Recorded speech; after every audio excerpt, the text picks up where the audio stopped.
పరివర్తన ఒకవేళ చెందకపోయినా ఏ విషయాల్లో పరివర్తన రావాలో సిలబస్ మాట్లాడుకుందాం. ఒకవేళ మీరు ఆల్రెడీ ఉత్తీర్ణులు అయి ఉంటే సంతోషం, కాకపోతే ప్రాక్టీస్ చేద్దాం. మునిగిపోయింది ఏంది, ఇక్కడ ఎవరు నిష్ణాతులు ఎవరూ లేరు. కాబట్టి క్వశ్చన్ పేపర్ తయారు చేసి నాకు కూడా ఇది నాకు కూడా క్వశ్చనే.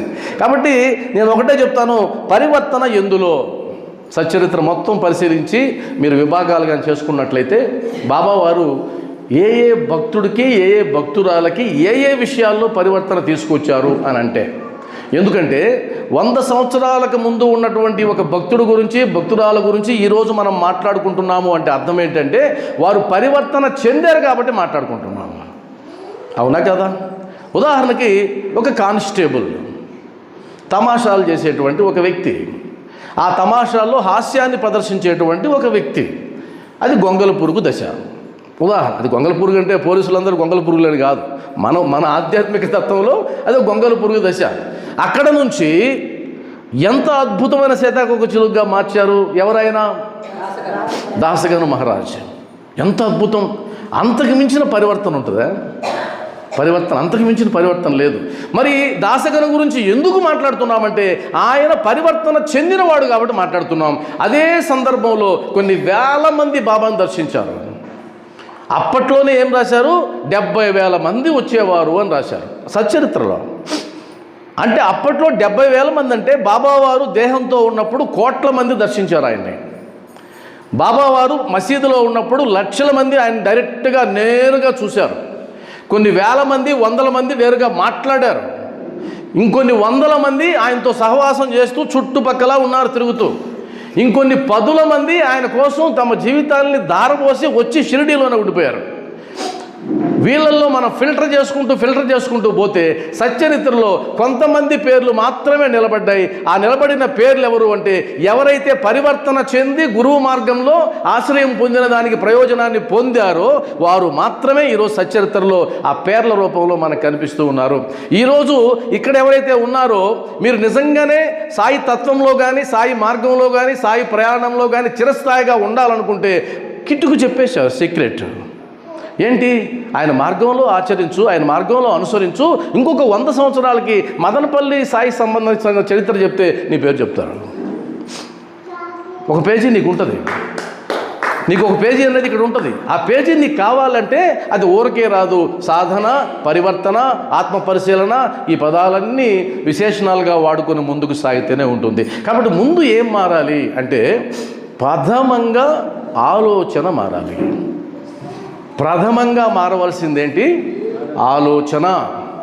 ఎంతమందికి ఆలోచించడం వచ్చండి? ఇక్కడ ఆలోచించడం వచ్చు. ఎప్పటి నుంచి వచ్చండి?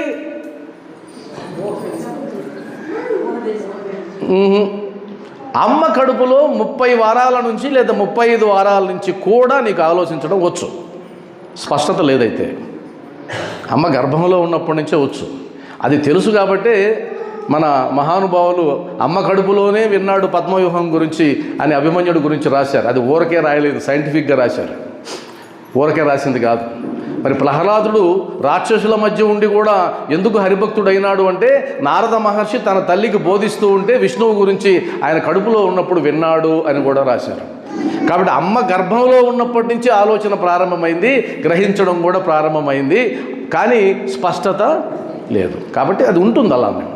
అలా ఆలోచిస్తూ ఉన్న మనకు ఇప్పటికీ కొన్ని కోట్ల ఆలోచనలు చేస్తూ ఉంటాం. విశేషం ఏంటంటే నువ్వు చేసినటువంటి ఆలోచనల సమాహారమే ఇప్పటి నీ జీవితం.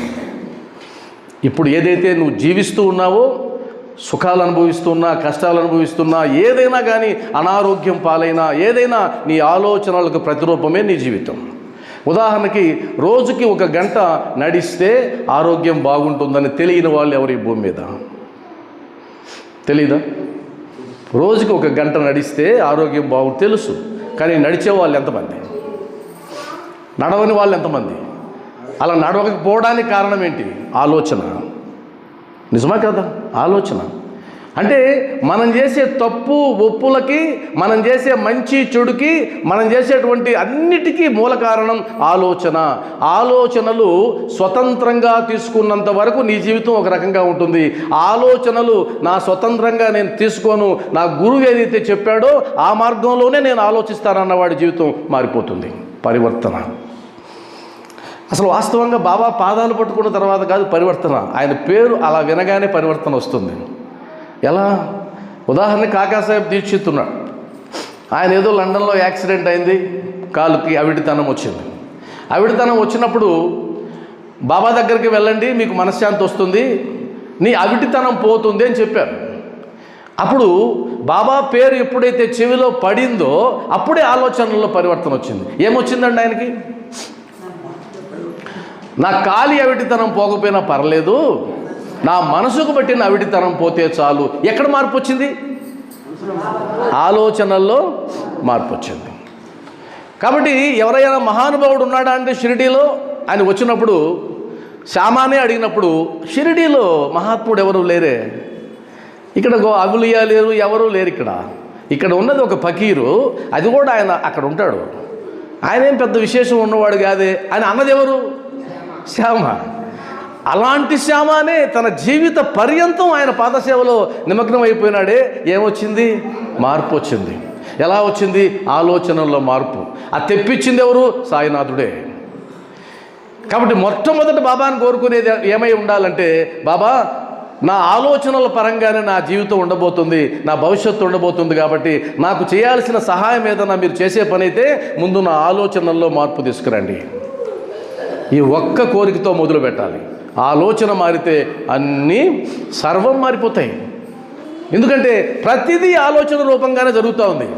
ఉదాహరణకి ఒకరు ఎదురొచ్చారు, మీకు ఎదురొచ్చిన తర్వాత మీరు ఆయన దగ్గరికి వెళ్ళి చెంపకు బట్టి ఒక పీకారు, గట్టిగా బలంగా పీకారు, ఆయనకి వాసింది బాగా. ఆయన అన్నాడు, ఎందుకు కొట్టారు అన్నాడు.